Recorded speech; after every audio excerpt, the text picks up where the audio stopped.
আমার বাবাকে অপমান করে কথা বলিস? এই অধিকার তোকে কে দিয়েছে? হ্যাঁ, তুই আমার কাছে ফল বিক্রি করবি না তো করবি না, তুই আমার বাবাকে নিয়ে কেন উল্টাপাল্টা কথা বলবি? আমি তোর কাছ থেকে 1 কেজি করে ফল নিতে আমাকে 250 গ্রাম করে ফল, 250 গ্রাম করে দিবি, 250 গ্রাম করে দিবি।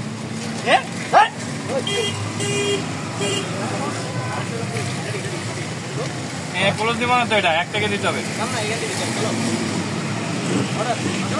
বলি অ্যাকশন। আমি 1 কেজি করে ফল নিতে আসি, তুই এখন আমার বলতে থাকবে 250 গ্রাম করে দিবি, 250 গ্রাম করে দিবি, তোর দামে নিবি 250 গ্রাম করে দিবি।